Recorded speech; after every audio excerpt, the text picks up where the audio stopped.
What's going on, guys? Thanks for joining me again. The EDC guy here, but you already know that. So here I have my site. I did adjustments to it last night, and I showed the VISM rear sight toolkit, and I got a question about it. So I just want to walk you through on how to use it and the details. This cost me like 52 bucks. I'll put the description below, and the pricing and everything. I got it off of Amazon. All right, so I'm gonna walk you through it real quick. So this is my Ruger SR22. All right, SR22, if you can see that. There we go. All right, so the first thing you want to do with it, and I like this sight because it's a little bit better than the factory sight. The pins that they had in place were plastic. I accidentally hit the sight on the table at the range, the little table right in front of the target, and it sheared the pins on the sight. Okay, so I had to wind up ordering these sights, these Williams SR22 sights, and it has set screws in there instead, so this is a lot safer. Okay, so what you want to do is unscrew these sight screws. Okay, this is why I have this 30-piece hex set, because they're really small screws, and I had to use the 1.3. okay, so let's get that in there. So you would loosen these. You can loosen it or take them out. I wanted to take them out completely because I didn't want any mistakes happening. All right, so I'm gonna put this back. So after you do that, and another side note, I'm gonna tell you right now, snap that back in place. 30-piece hex set, also bought on Amazon. Okay, I tightened this down because it's adjustable with the elevation. So I tightened this down completely so it's nice and tight. I don't have to worry about pressure twisting this piece off. So now it's set. It's set down tight and safe. All right, so let's take this out and look at it. All right, so this is the sight tool itself, and it's very simple to use. It has inscriptions and directions all around this thing, how to maintain it, what to consider, make sure you're doing certain things before you start using the tool or as you're using it. Okay, so before you start using the tool, you have these two plastic pieces here. Okay, so I'll make sure I show you these, right, that you want to slip in and just twist it until you get it right. That way, slip that in, and then you slip this one in. Okay. Right, so these two plastic or nylon pieces go in here because they're going to be clamping down, putting side pressure on the slide, stopping it from moving from side to side.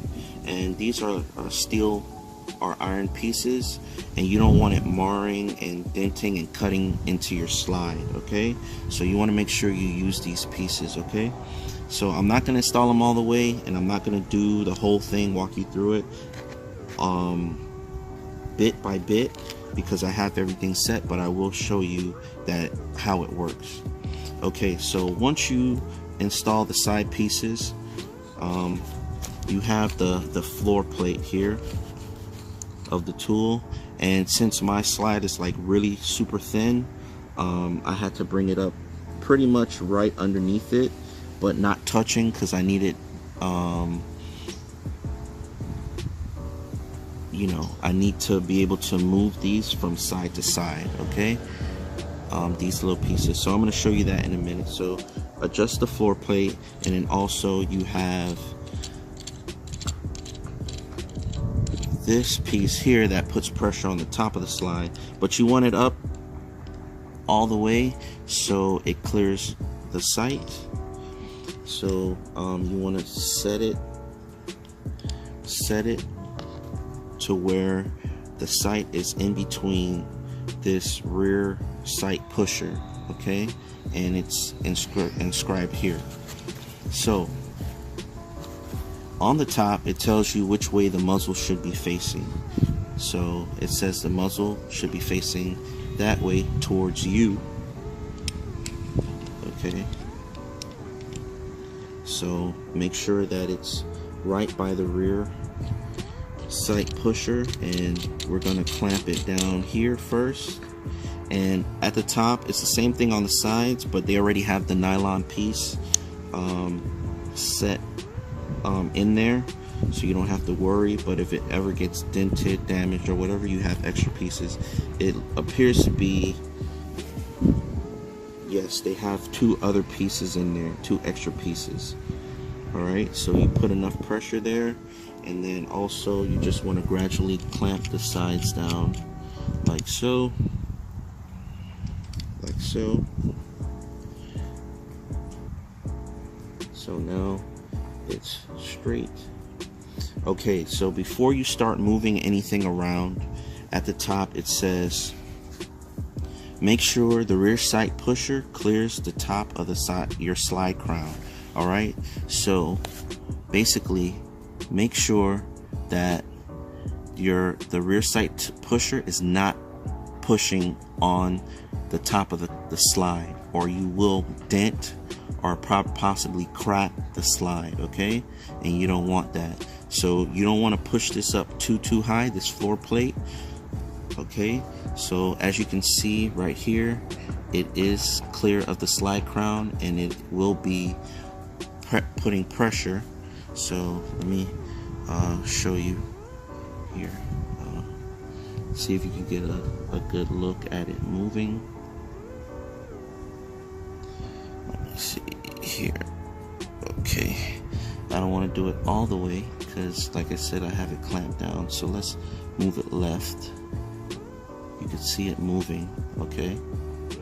All right. So now that we're looking back here, right, I want you to take note of this little ruler, because once you start putting pressure on that sight, it starts moving micrometers, and it tells you that you want to make sure that you oil certain parts, like here, the screw area, because you need that gradual movement. Okay, you don't want it bumping and skipping along, because you need to get that precise measurements, and it tells you on the side, and we'll go through it in a second.